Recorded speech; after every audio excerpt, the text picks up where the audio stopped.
This week, I'm happy to welcome Alice Rothchild to the Cameron Journal podcast.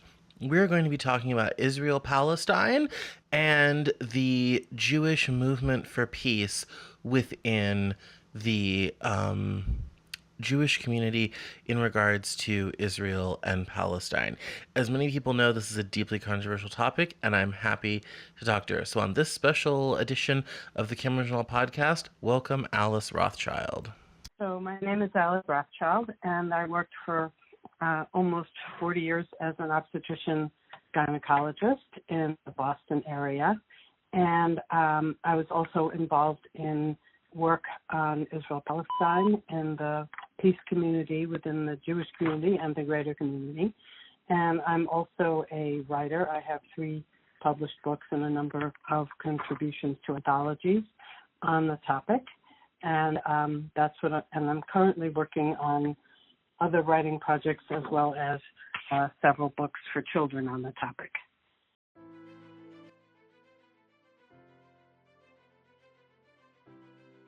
This is the Cameron Journal podcast. It's a place where we talk about important things. It's a place where we bring a little slice of the news to you.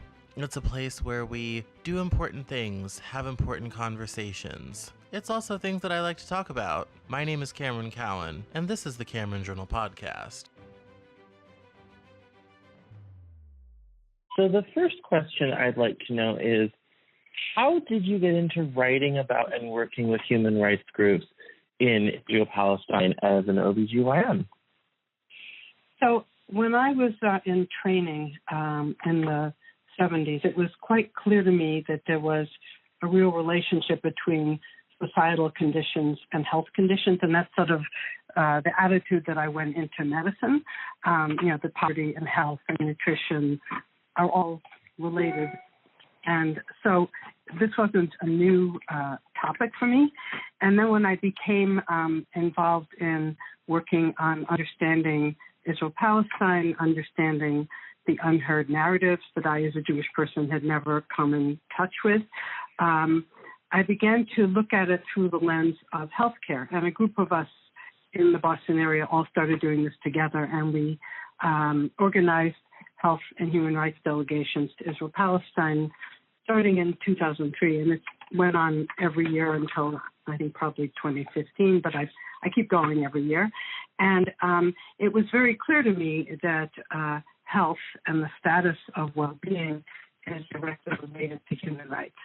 And I was also very much educated by 2 very wonderful physicians. They were both psychiatrists. One has since died. His name is Iyad El-Sarraj, and he founded the Gaza Community Mental Health Program. And he was very, very clear that health and human rights are interchangeably linked, and that you can't one without the other. And the other physician who's been very important to my sort of personal and political and academic understanding is Dr. Ruhama Martan, who's a psychiatrist in Israel, and she is the founder of Physicians for Human Rights Israel. Okay, excellent.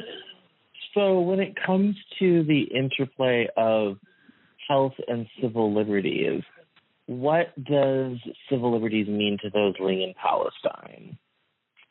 So first of all, what does civil liberties mean? So civil liberties means the state of being subject to laws that are established for the good of the community, and particularly with regard to freedom of action and speech. And if you look at the status of Palestinians living in the West Bank, East Jerusalem, and Gaza, which are internationally recognized as occupied territories, they don't have freedom of action.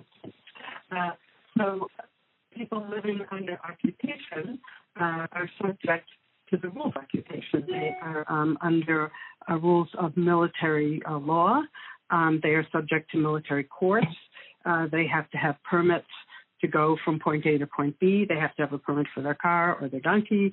They have to have a permit to dig a well, a permit to build a house. I mean, it's a very restricted, controlled way of living. And speech is also monitored very carefully and surveilled by the occupying forces. They also have issues around their own governments, whether it's the Palestinian Authority or Hamas, because those two governments also are not very positive when it comes to human rights issues. And so Palestinians live in very oppressive situations in terms of civil liberties. But the biggest offender is the Israeli occupation. East Jerusalem is more complicated because East Jerusalem, the Israelis have claimed as being unified with West Jerusalem and being one city, but they treat the Palestinian inhabitants, which are about a third of the population of Jerusalem, very different than the rest of the inhabitants who are Jewish. So they live in a different state of oppression, but still multiple house demolitions, disfavor in the courts. It's just a very different situation from being a Jewish citizen. Mm. So how has your relationship with the modern state of Israel changed through your research and activism? So I grew up in a very traditional Jewish family. I was born the same year that the state of Israel was founded.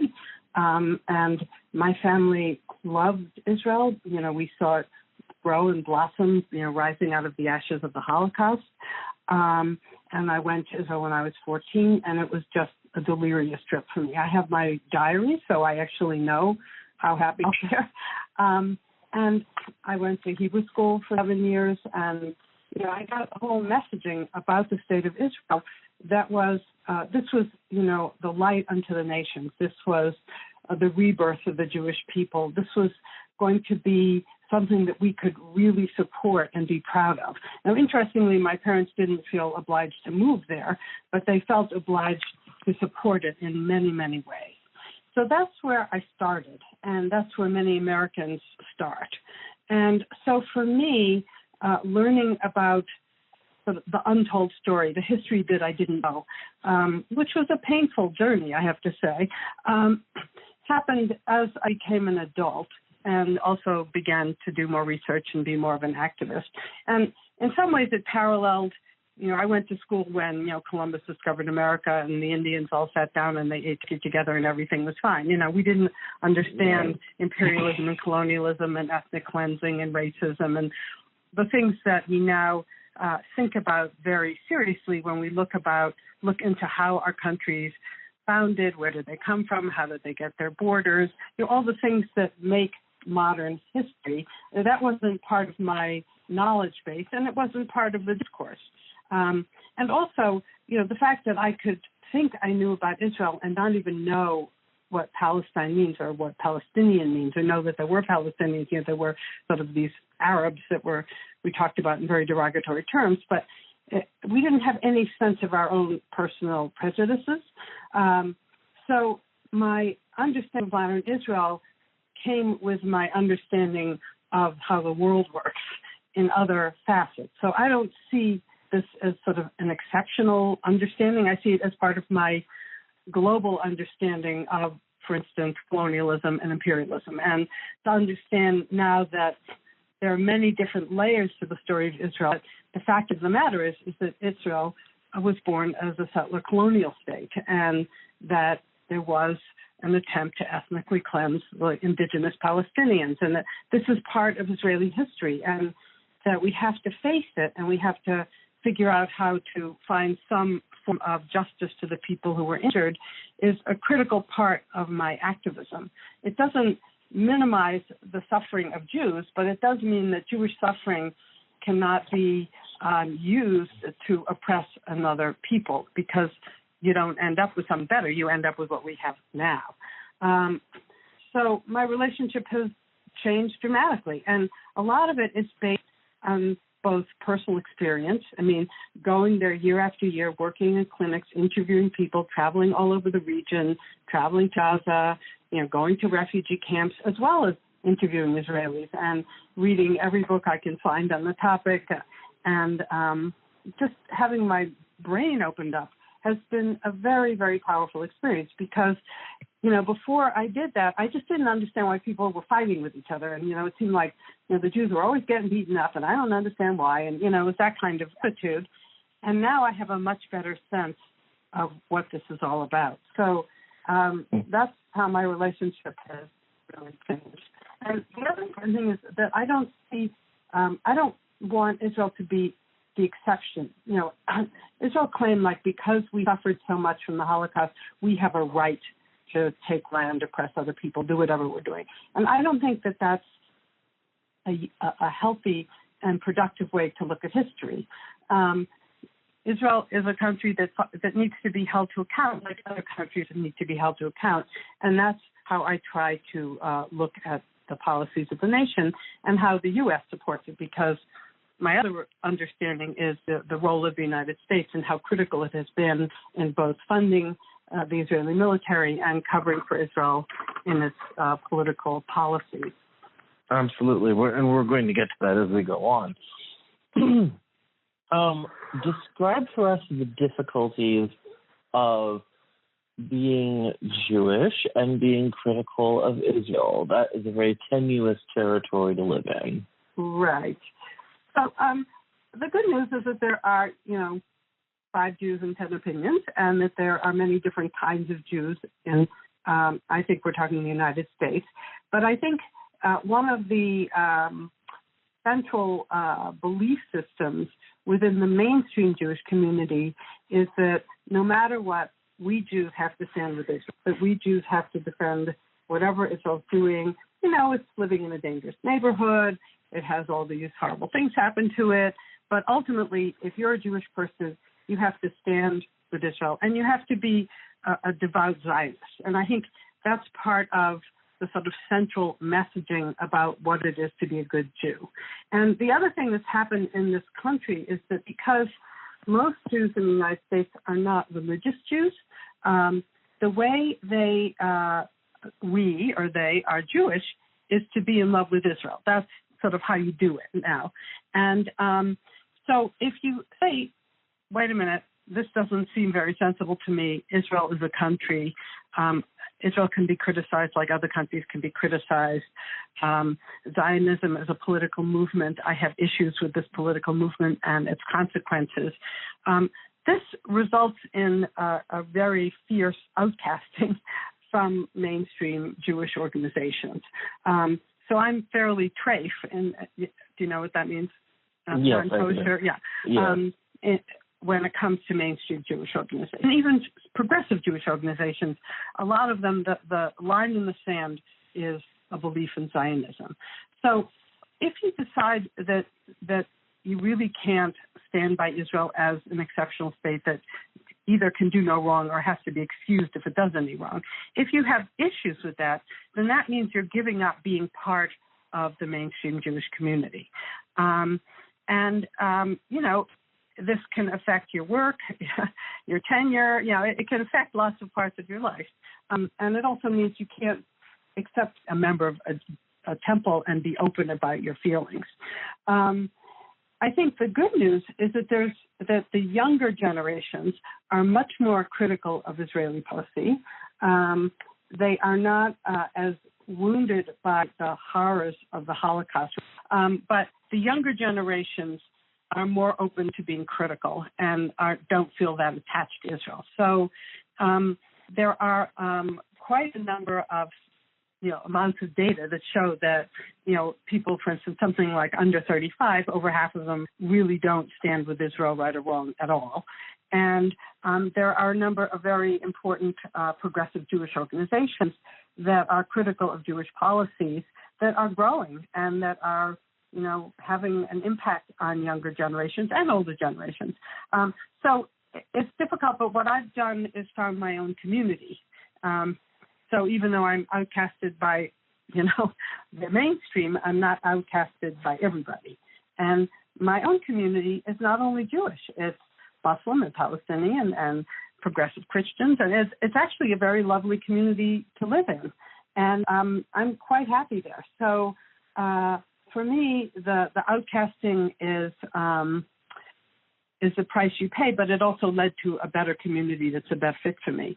The other difficulty, I think, also is that there is, and this has grown over the last couple of decades, and that's fairly disturbing, And I'm fortunately in a position where it's not going to affect my work, but it could affect other things. And so it makes me feel a little, paranoid is the wrong word because I'm not a paranoid person, but, it's unnerving and upsetting to be under surveillance as an enemy of the people, I don't think I'm an enemy of the people, but that's sort of how I'm being cast. And the Canary Mission is a perfect example of that. I mean, this is a sort of a shadowy website that attacks academics by cherry picking stuff from social media, from things you've written, and then reanalyzing it in a way that casts you as an evil and horrible person. And, it's really annoying to be on their list. It's not going to stop me from what I'm doing, but it's a very painful development for a lot of people. Absolutely. Why do you think there's so much resistance to a critique of Israel in academia?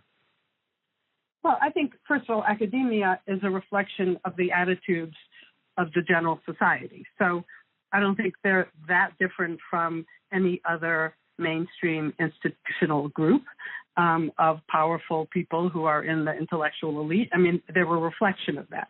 I think you also have to look at who are the funders of academia. And there are a lot of sort of mainstream Jewish funders who are very generous donors with their money. That's one of the things Jews are famous for.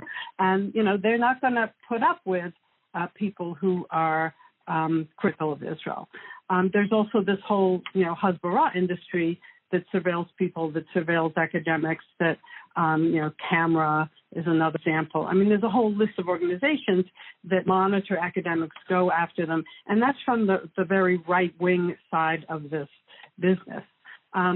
So I think that that's what the kind of forces that make it difficult to be an open academic on this topic. And, then the people are scared because people lose tenure, they lose their jobs, they get thrown out of their universities. I mean, this really affects people's livelihoods. So that the pushback is very extreme, which means that the people who are pushing them out are very frightened. And so that's kind of an interesting way to look at it.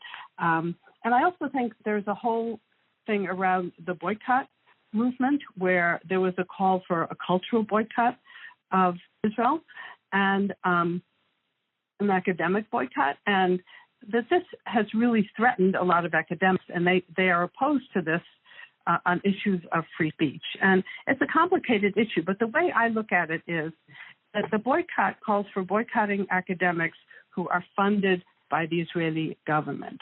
And so you could have an Israeli academic speak at your university, but not if they're there because they've been funded by the government. And the reason the boycotters put that in there is that the government and universities in Israel host huge military projects, have a very close relationship with the military, the universities are often located on destroyed Palestinian villages. Israeli academics have no interest in the conditions for Palestinian academics who are a couple of miles away in a university and can't get a permit to go to a conference. So, they're using this academic boycott to apply political pressure against Israel. And, academics in the U.S. say, well, this is, censoring speech. And, there will be academics who get hurt by this, but it's also a political gesture. It's saying in the long run, it is better to push people to be aware of the conditions and to have academics look at themselves and say, do I want to do this when my university is hosting this huge, military, surveillance program? I don't think so. So it's part of the political battle, but it adds to the resistance to critiques of Israel in academia. Absolutely. And speaking of critiques, do you take issue with Representative Ilhan Omar's comments about the Israel lobby in Washington? No. I mean, she's a very blunt lady, but I think she was actually calling it as it is. And the Israel lobby in Washington is very powerful. It's partly AIPAC, which is a very important Jewish lobby. I always say it's the Jewish NRA. It's a very, very, we should study AIPAC because they really know how to lobby and how to control people. It's also largely funded by evangelicals who are, make up a much greater proportion of people in the United States. But this is about pressuring people and about money. And she was right on the mark. And the thing that really is painful for me is that she was attacked both because of what she said, but also because she's a woman and she's a Muslim and she's a hijabi and she's of color. And, that kind of person is easy to take down. And so it's part of the racism and the Islamophobia in our country that people went after her. I think we got to work on that issue. Yes. Speaking of evangelical support of Israel, how does that kind of support, no matter what, strike you? The evangelical organizations support Israel no matter how awful it gets. How does that feel to you? Well, I feel like, with friends like this, who needs enemies, So the evangelicals really came into the picture after the 1967 war. And they started pouring, millions and millions of dollars into the settlement projects, into the West Bank. So they are major settlement funders. And they are also provided a huge amount of sort of political cover by taking a very literal reading of the Bible and so their deal is that they want all Jews to return to Israel. Now, they don't do this out of the kindness of their hearts. They do this because they want us to all return so that there can be the rapture and we can all either convert or die and they can go to heaven, or whatever. I think that's sort of how the story goes. And so, yes, I grew up evangelical. Did I get it right? Yes. Okay. Yes. First of all, you can have there's a whole 7 years thing in Revelation. We're not going to go into that right now. Keep going. I'm not an expert on Revelation, but I do know that evangelicals whose main goal is for me to die is not someone I would want to be pals with. But so the the power of evangelicals is huge, and I think that it's very, very dangerous. And the settlements in Israel that have benefited from evangelical support basically feel like these people are a bunch of lunatics. We'll take their money and run. And we know there's not going to be a rapture, and they're crazy. But I'll take a couple of $1 million to plant my settlement in this Palestinian land. So it's a kind of weird relationship because each one is using the other for their own means. But, they're very powerful in the U.S. government. They're very powerful in Congress. They have these mega churches with people that are, total believers. And it's terrifying to me because they're not a good actor in this scenario. So that's kind of how I feel about evangelicals. Yeah. On top of the major political cover, because it's become politically taboo to criticize, Israel's policies, which, guarantees that the flow of weapons and money will continue unabated, regardless of which political party is in office. Right. Yeah. How do you think Zionism as a political movement affects the human rights of Palestinians? Well, if you think about it, Zionism as a political movement came to fore in the late 1800s. And the deal was, in Europe, there was all this anti-Semitism and pogroms and things were getting kind of really touchy. And so the Zionists came to the conclusion that Jews needed a place to go, a homeland. And, they were talking Latin America, Uganda. They didn't have a place in mind. And when they hit upon Palestine, it became clear to them that they could use a biblical reasoning to place it there. Although if you think about biblically where Jews were, they were in much further, they went to the Euphrates. It's a very political decision about what the boundaries are. But the problem is that this required the removal of the people who were living there. And there were Palestinians living there, mostly Muslims, but also Christian Jews They all thought they were Palestinians. The Jews talked Arabic. And, basically they got along pretty well. The British imperial mandate screwed things up some. But, this was a group of people who were living in the Ottoman Empire in their little corner and were not bothering each other around religion. So once the Zionists started moving into Palestine in the early 1900s with the first and second Aliyah and with the building of the Zionist movement, part of the deal was that they had to get rid of the Palestinians. And so first they were buying land, which was, legal, although they were buying them from absentee landholders. And the kibbutzim were starting, but they wouldn't hire Arab workers. And, the whole tenet was that ultimately the Palestinians, the indigenous Palestinians, had to go. And the war in 1948, the plan was that there would be no Palestinians in the state of Israel at the end of this war.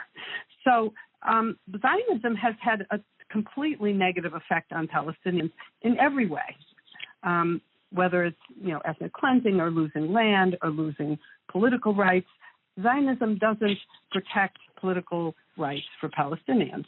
And so it's been a political force that you can understand why Palestinians would vehemently oppose.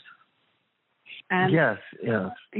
their human rights are pretty devastated by this particular project. You can't have human rights if someone's, taking your land and, putting you in an occupied territory and demanding permits every time you move. And, the human rights are being violated daily. So Zionism had a terrible effect on human rights.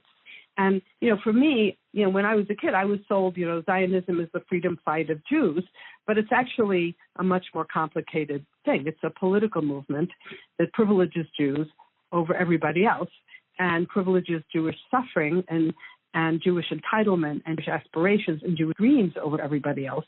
And it means it has to squash the people that get in the way. And the people who get in the way are the people who were living there, who are the Palestinians. I see. So then, with that in mind, what are your thoughts on the BDS movement, the boycott?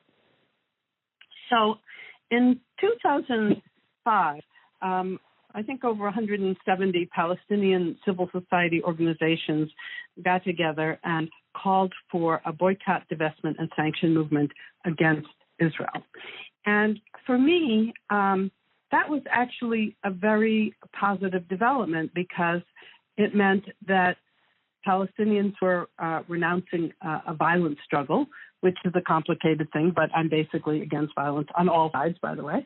And they were espousing a nonviolent civil society movement.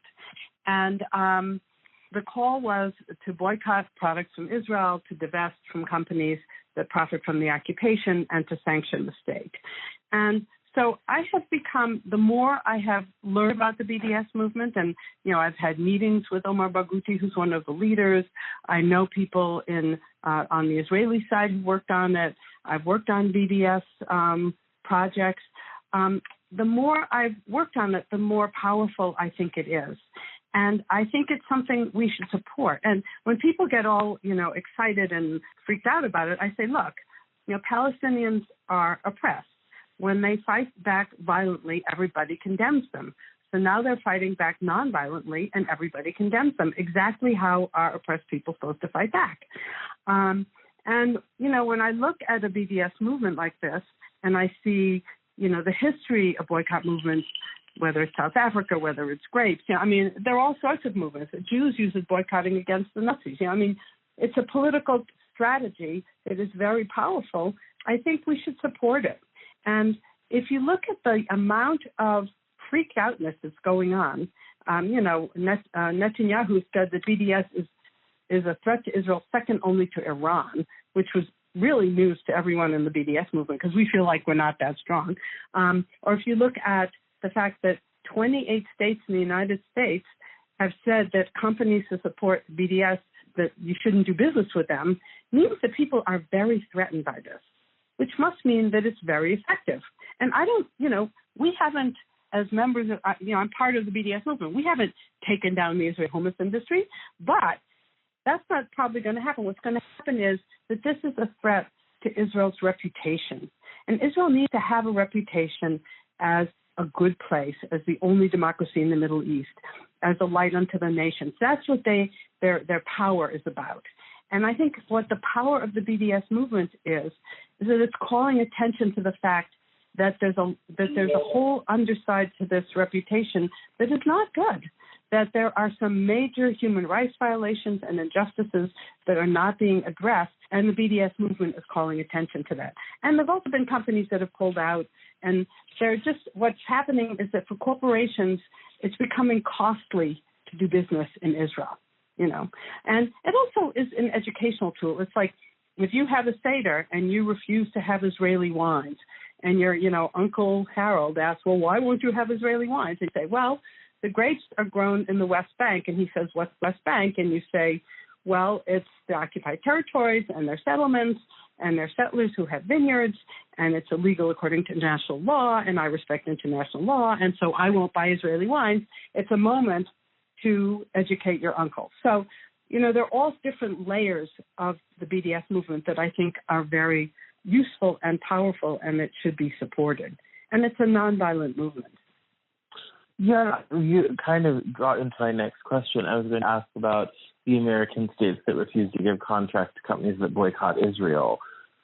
I don't think there's another country on this planet that would cause state governments in America to start to get choosy on such a thing. But Israel is this kind of unique and special case. And of course, it's mostly red states for obvious reasons. Right. What's the discussion, I guess, to expand upon your point and try to answer the question, what's the discussion in the BDS movement about these governments taking this kind of extraordinary move? Well, I think there's a lot of discussion because, first of all, I think this is probably unconstitutional and illegal because boycotting is a form of political speech. A. B, I think this also reflects the huge amount of sort of military-industrial connections between Israel and America that we need to bring up because there are all these multinational corporations that are making huge amounts of money and weaponry around surveillance and weapons and this kind of thing. And both the U.S. and Israel want to protect that, and they don't want anybody to, shake that one up. So, I do think you're right that this is the only country in the world that would be this response. And I think what's happening, you're also seeing that there's a confusion between criticisms of Israeli policy and Zionism and support of BDS and anti-Semitism. And this goes all the way up to the State Department. I mean, the State Department has defined one of the forms of anti-Semitism as criticism of Israel, calling out Israel and they have a whole list of things. So it's all part of that package. And I think it's very, very dangerous. It's dangerous to democracy. It's probably unconstitutional. And it's one of the struggles that we have to work against as we try to make more just solutions to these issues. It's really not going to solve anything. No, that makes sense. That jives. So I understand that you tour and work with young writers in Gaza. Can you tell us more about that and give us a touching story or take us into that work? Sure. So I am part of an organization called We Are Not Numbers, which started a couple of years ago with a very wonderful woman named Pam Bailey, who was working with Gazans and basically looked at the reporting from Gaza. And basically the reporting from Gaza is, one Israeli soldier who's 28, who has a lovely family and 3 children, and a mother who loves him was killed, and 3,000 Palestinians were killed. And so Gazans were reported as numbers, and Israeli Jews were reported as human beings. And the problem with that is that, first of all, it's totally racist, and it dehumanizes the people who are dying there, mostly civilians. And so a group got together of young people, which in this case is like 20-year-olds to mid-30s, who want to be writers, journalists, reporters in the English language, and who want to get better at it. And this group came together, and basically what happens is that people apply to be a writer, and they have to, agree to produce and that kind of stuff. And then they are paired with an English writer in the U.S., such as moi, and they write their essay, and then I critique it, and then they rewrite it, and I critique it, and we go round and round and round and round and round until we get a piece of work that is respectable, in good English, convincing, accurate, the usual things that you want for a good piece of writing. And then the pieces get posted, and also they'll write poetry as well, and get posted on the website. So people can go to the website, We Are Not Numbers, and see these writings. And, some of them are better written than others because some young people are better writers than others. But, the goal is to make them better writers. And what they're doing is, and also there have been 2 books published by these works. One was in English, and one was published, believe it or not, translated into German, because that was the only publisher that would take it. And I wrote the prologue to that book. So the idea is to get the word out on these writers' stories. And basically, most of them are writing very personal stories. And so I'll tell you 2 things. One was, in Gaza, a lot of people live in large families. There's very little privacy. And one of the ways that sometimes I can Skype with a writer, oftentimes it's really hard, partly the time difference, partly, half the time there's no electricity. You never know what the situation is going to be. It's bombing, whatever. But I was trying to have a conversation with this woman, and she was trying to keep all her siblings out of the room while she was having this conversation with me. And I could see that her space to be a writer was so small, because of all the pressures on her, the size of her family, the intrusions of her siblings, everybody wanting to know who she was talking to. And I could just imagine what it would be like to try to sit down and write a piece. I mean, I, had to have total quiet, and I closed my door. People don't have that privilege. And then they don't have the privilege of always having internet and electricity. And, one of the pieces that one of the writers wrote was about, and this was a reporting on a family that went to the Great March of Return, and which is the Friday weekly marches that were going on for a while.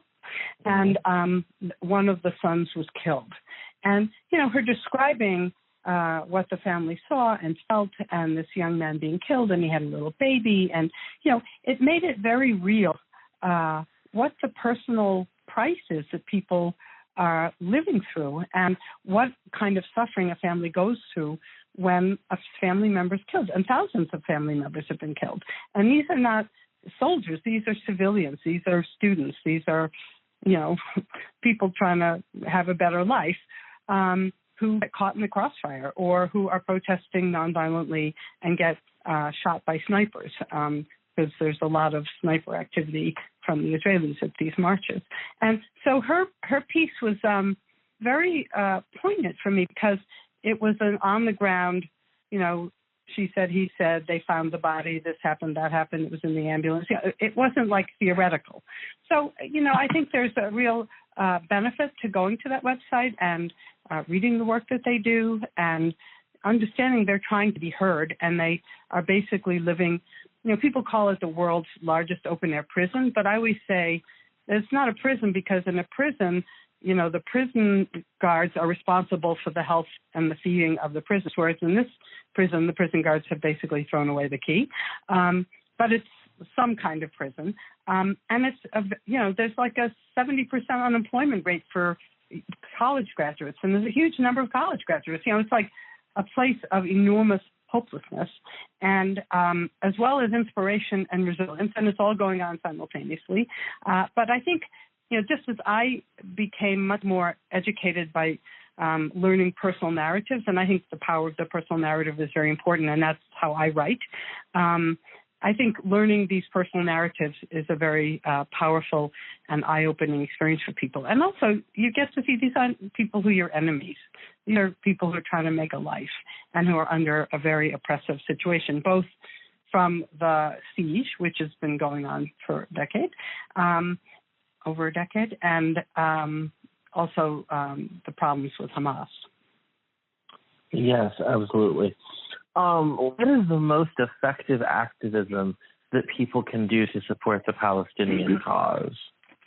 So I think the first thing is that people need to be educated. I mean, I talk to people and they say, well, who's occupying who? They don't even know the basics of the power dynamics. So one is education. And it's not, in this day and age with the internet, with all sorts of alternative media sites, it is not hard to know what's going on. You can no longer say you didn't know. So you got to get beyond the New York Times and the NPR. You just, like 5 minutes a day, you can have a much better idea of what's going on.